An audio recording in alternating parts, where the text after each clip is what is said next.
নমস্কার বন্ধুরা। আজ 14ই মার্চ 2026।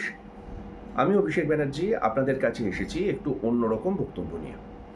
আপনারা জানেন যে ভোটমুখী পশ্চিমবঙ্গে আজকে মাননীয় প্রধানমন্ত্রী নরেন্দ্র মোদী ব্রিগেডে আসবেন এবং প্রথমে কিছুক্ষণ প্রশাসনিক কাজ করবার পর, অর্থাৎ কয়েকটি প্রকল্প উদ্বোধন করবার পর উনি একটি রাজনৈতিক র্যালি করবেন। কোনো আপত্তি নেই, হওয়া উচিত। ভোটমুখী রাজ্যে বিভিন্ন দলের শীর্ষ নেতৃত্ব আসবে, এটা স্বাভাবিক। প্রশ্নটা অন্য জায়গায়। ব্রিগেডে যখন কোনো বড় সভা হয়, বা ফর দ্যাট ম্যাটার ব্রিগেড কেন, ভারতবর্ষের যে কোনো জায়গায় যখন কোনো বড় সভা হয় বা জনসভা হয়, সেখানে সদস্য সমর্থকরা আসেন, তাদের খাওয়ার ব্যবস্থা করা হয়। সেটা ডিম ভাত হোক, বা সুভাষ চক্রবর্তীর আইকন হয়ে যাওয়া, লিজেন্ড হয়ে যাওয়া, মিথ হয়ে যাওয়া মাছ ভাত হোক, বা তৃণমূলের সময় বিরিয়ানি হোক, যাই হোক না কেন, মোদ্দা কথা খাবার একটা ব্যবস্থা করতে হয়। এবার খাওয়ার ব্যবস্থা করলে যে জিনিসটা প্রয়োজন হয় সেটা হচ্ছে লিকুইড পেট্রোলিয়াম গ্যাস, এলপিজি। কারণ এখন আর উনুনে রান্না হয় না এইসব জায়গাগুলোতে।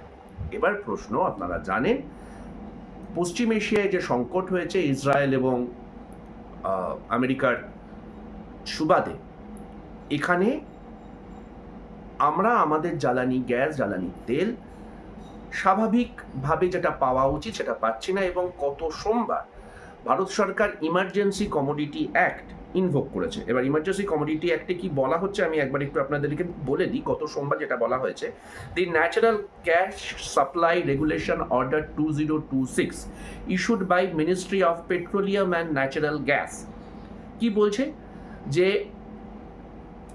যে যে ক্ষেত্রগুলো অগ্রাধিকারের তালিকায় পড়ে, directly impact millions of common consumers, piped natural gas for household, compressed natural gas for vehicles, and liquefied petroleum gas production will have precedence over other natural gas consuming sector. এই যে সেক্টরগুলো বললাম তার ভিতর রাজনৈতিক র্যালিটা পড়ে না, এবং রাজনৈতিক র্যালির জন্য যে ইভেন্ট ম্যানেজারকে দেওয়া হয় বা যে ক্যাটারারকে দেওয়া হয় তারা কমার্শিয়াল গ্যাস সিলিন্ডার ব্যবহার করে থাকেন। দেখুন, কোনো নেতা মন্ত্রী যে দলেরই হোক না কেন, তারা তাদের বাড়ি থেকে রুটি তরকারি রান্না করে এনে তাদের সদস্য সমর্থকদের সভায় বিলি করে না। একটা সময় বামফ্রন্ট করতো বটে, কিন্তু এই মুহূর্তে অন্য কোনো রাজনৈতিক দল, এমনকি আমার রাজনৈতিক দলও সেটা করে না। যেভাবেই যার যতটুকু সামর্থ্য, যার যতটুকু সংগঠন আছে, সে কোনো একটি ক্যাটারারকে, কোনো একটি ইভেন্ট ম্যানেজারকে বলে, এবং তারা অবধারিতভাবে, আইনসিদ্ধভাবে কমার্শিয়াল গ্যাস সিলিন্ডার জোগাড় করে এই অনুষ্ঠানগুলো উতরে দেয়। এবার অন্য বারগুলোর সঙ্গে এইবারের প্রধান পার্থক্য হচ্ছে কমার্শিয়াল এলপিজি প্রোডাকশান রেস্ট্রিক্ট করা হয়েছে প্রায় 20% ক্যাপে, যার আশু ফল হিসেবে, যার ইমিডিয়েট ইম্প্যাক্ট হিসেবে আপনারা জানেন রেস্টুরেন্ট সেক্টর, হোটেল সেক্টর খুব ইম্প্যাক্ট হচ্ছে, এবং এটা সারা ভারতবর্ষে। সুইগি, জোম্যাটো দিল্লিতে বন্ধ হয়ে গেছে, ব্যাঙ্গালোরে বিভিন্ন রেস্তোরাঁ বন্ধ হয়ে গেছে, আমার বাংলায় বিভিন্ন রেস্তোরাঁ বন্ধ হয়ে গেছে। এবং শুধুমাত্র রেস্তোরাঁ নয়, আইআইটি সহ বিভিন্ন শিক্ষা প্রতিষ্ঠান যেখানে আবাসিকরা থাকেন, সেখানে গ্যাসের আকাল দেখা দিচ্ছে। বিভিন্ন তীর্থস্থানে, বিভিন্ন মন্দিরে ভোগ রান্নার ক্ষেত্রে একটা সমস্যা দেখা দিচ্ছে। ইনফোসিসের মতো সংস্থা বলেছে যে তাদের অফিসে ক্যান্টিনের সার্ভিস রেস্ট্রিক্টেড থাকবে। এবং আমি যে কটা উদাহরণ দিলাম, সেই কটা সেক্টর কিন্তু বিভিন্ন মানুষের জীবিকার মাধ্যম, রাজনৈতিক র্যালিটা নয়।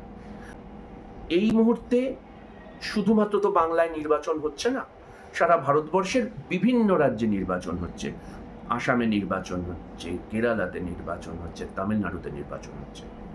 I just want to request to each and every party across board, be responsible. নির্বাচনী বিধি মেনে আপনারা যেমন রাজনৈতিক সভা আয়োজন করবেন, দয়া করে মনে রাখবেন সাধারণ ভোটাররাই কিন্তু আপনার সদস্য সমর্থক দর্শক তারা একদিনের ব্রিগেড হোক বা অন্য কোনো জনসভায় তাদের খাওয়ার জন্যে যে এলপিজিগুলো ব্যবহার হবে সেটা কিন্তু ঠিকঠাক যদি ডিস্ট্রিবিউট করা যেত আমার হসপিটালিটি সেক্টর, আমার এডুকেশন সেক্টর, আমার অন্যান্য সেক্টর যেখানে ক্যান্টিন চলে, কারখানা বলুন, সেটাকে হয়তো একটু রেগুলারাইজ করা যেত। একটু মাথায় রাখবেন। জয় হিন্দ, বন্দে মাতরম।